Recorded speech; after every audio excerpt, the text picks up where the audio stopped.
My brother invited us to stay at his place and said we wouldn't have to pay rent or bills. I work with money and my husband Charlie fixes cars. We live in the house where I grew up. But it's not just any house. It's been in my family for a long time and used to be where my dad ran his business.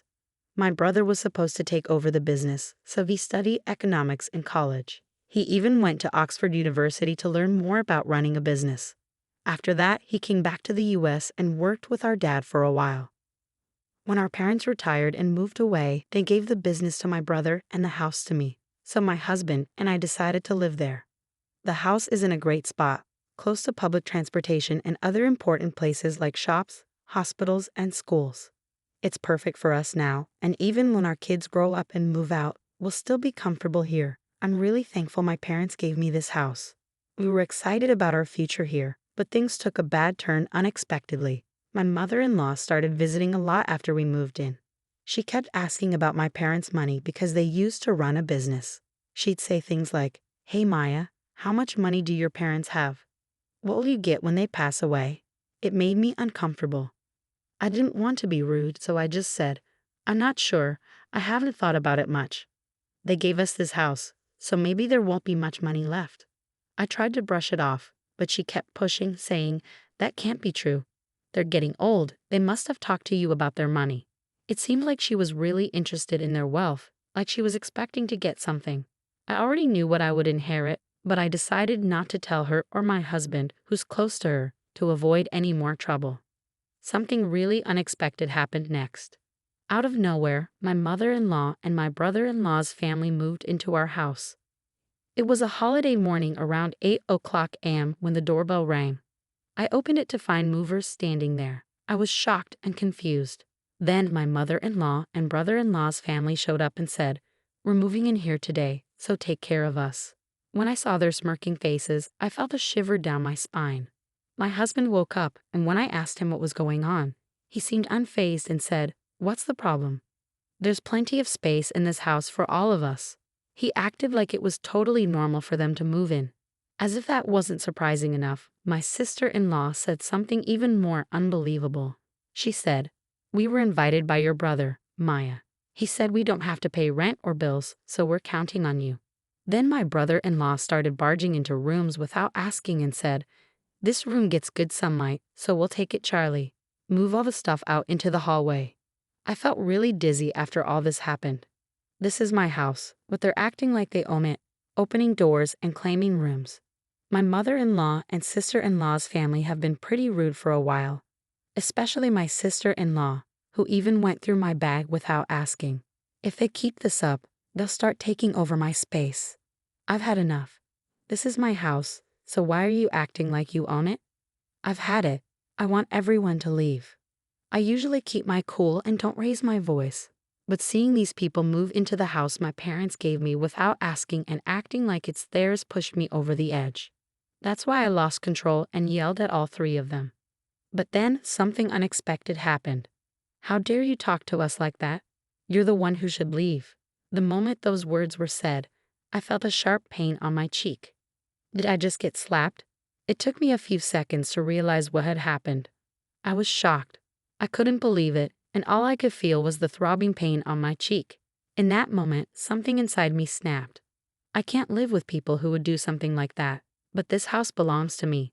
I don't want them living here like parasites, so I decided to pack my things and leave, planning to tell my family about what happened. I needed to find a place far away from here, so I rented a monthly apartment for now. I'll have to commute to work from there. As soon as I told my parents about what happened over the phone, I could sense their anger, even from a distance, especially from my dad. He's always been very caring and has adored me and my brother. As a CEO, he was strict, but as a father, he was always kind and ready to help us out of any trouble. I didn't want to drag my parents, who were just about to retire, into this mess, but I had no choice because my rightful home was being taken away from me. While I stayed in the monthly apartment, I was sure that my husband and his family were making themselves comfortable in my house. So I decided to take action based on suggestions from my brother and father. A few days later, during my break, I checked my phone and saw dozens of missed calls and messages from my husband. I knew exactly why he was trying to reach me. I took action and called the water and electric companies to shut off the utilities. Our house relies completely on electricity, and without it, nothing works. We haven't set up solar panels yet, so there's no other way to get power. Since it's really hot right now, living without electricity and water must be tough. My husband's calls were probably about dealing with this situation. Just as I was about to ignore his call, my husband rang again, perfectly timed with my break. Hey, what's going on? There's no power, and the water isn't running. Did you cut off the electricity and water? I could tell from his voice that he was in a panic. The house belongs to me, so now that I'm not living there, it wouldn't make sense to keep the electricity and water running, right? That's why I had them shut off. If I kept the utilities on, I'd have to pay the bills even though I'm not living there. I can't agree to that, so I naturally had them turned off. When I explained this to my husband, he got really angry and insisted that I turn the services back on right away. But just because he wants me to doesn't mean I'm going to agree. I get it. If they want to renew the services, they should pay for it themselves. But whenever this comes up, they always say things like, "It's your house, so you should foot the bill." Their words and actions don't match. Anyway, I have no plans to renew the contract or tell them to leave the house immediately. I simply hung up the phone after saying that as my break was ending. Later on, my mother-in-law, sister-in-law, and brother-in-law all called me saying the same thing. They wanted me to reconnect the electricity and water because their room was too hot and uncomfortable, and it was inconvenient without water. But these were their problems, not mine. After listening to their complaints, I told them to deal with it themselves and hung up. I thought they were just being greedy and hoped they'd give up and leave soon. Even after a week went by, there was no sign of them leaving. So I decided to take stronger action. I talked to a lawyer from my father's company about the situation and asked him to send a notice to my husband. The notice was about trespassing. They had entered my house without permission, forced me out, and were using it as if it were their own. I warned them that I was considering taking legal action against them for this. Why did I receive this document from a lawyer? Did things really have to escalate this far? My husband, who seemed surprised and panicked by my actions, came to me seeking a resolution. Knowing how much they care about their reputation, the thought of being sued would be really stressful for them. They definitely don't want to deal with a lawyer, but they also don't want to give up their current lifestyle. So they're likely trying to find a way to convince me to let them stay. I can see through my husband's intentions very clearly, but I couldn't bring myself to listen to their pleas, so I didn't give in to my husband's requests. My husband finally exploded in anger, forgetting he was at work, and yelled at me, "Stop it. Just because we're being a bit sneaky doesn't mean you can act all high and mighty. Go back to how things were and drop the lawyer." Despite his loud outburst, I remained unaffected. Instead, I felt annoyed by his call, thinking, who does he think he is, taking over someone else's house? No matter how much he shouts, my stance won't change. If they continue squatting there, I'll take legal action. They better think twice before acting. Even as my husband continued yelling over the phone, I ignored him and hung up. It felt like a waste of time.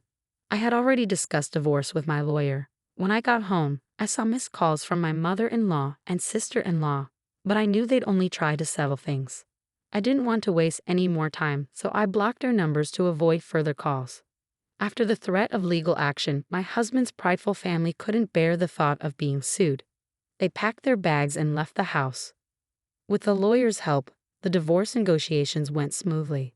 I arranged for a cleaning service to come in, and finally, I returned to my sparkling clean house. While living separately from my husband's family and then in a monthly rental was comfortable, nothing beats being back in my own home. However, I noticed that the house needed some renovations in certain areas. I discussed this with my father, who introduced me to a reliable contractor. I began planning the renovations with their help. Living alone is really comfortable. I enjoy the freedom of not being tied down by anyone else. I found myself enjoying the freedom of my current life. I could lounge on the sofa without anyone scolding me, eat whatever I wanted without judgment. But then I received a call from an unknown number after 3 months of silence. Initially, I ignored it, thinking it might be a contractor. However, when the calls persisted, I reluctantly answered, only to find it was from my ex-husband, from whom I had recently divorced with the help of a lawyer. We had made a pact to never contact each other again. So why was he calling now, especially after changing his number? We had agreed through our lawyers to stay apart for good. There was nothing left to discuss, so I asked him not to contact me again. Just as I was about to hang up, he pleaded, "Please just listen to me for a moment. I'm begging you." Despite my reluctance, he began speaking without my consent. It turned out his company was facing a severe financial crisis and they had decided to reduce his salary. Moreover, my mother-in-law's health was failing, rendering her unable to work. My sister-in-law and her husband couldn't contribute much to the household expenses due to his unstable job situation. Although my sister-in-law was working multiple part-time jobs, most of her earnings were going towards paying off her husband's debts. My ex-husband was struggling to make ends meet, and with his salary cut, things were only going to get tougher. After hearing all of that, all I could think was, okay, so what? They barged into my house without permission, did whatever they wanted, and even tried to kick me out. It's simply unbelievable. I feel nothing for people who would do such a thing, and I have no sympathy for them. Even if you tell me about their troubles, it doesn't change anything. They're your family, you should deal with it yourself. There's nothing I can do about it. My ex-husband started to panic even more at my words. Don't say that. We're in serious trouble. We won't even be able to pay the rent for our apartment and will struggle to buy food tomorrow. We used to be a family, right? Please help us, he pleaded, almost in tears. But I wasn't convinced. When I was in trouble, he did nothing to help, and he, along with my mother-in-law, looked down on me. Just like her, my sister-in-law and brother-in-law always belittled me. They insulted me for my appearance or my old-fashioned views. They didn't care how much it hurt me. My mother-in-law not only made things worse, but she also pressured me to have a baby as soon as possible. She forced strange herbal medicines on me, booked unnecessary doctor's appointments, and spread rumors to the neighbors that I was unable to conceive.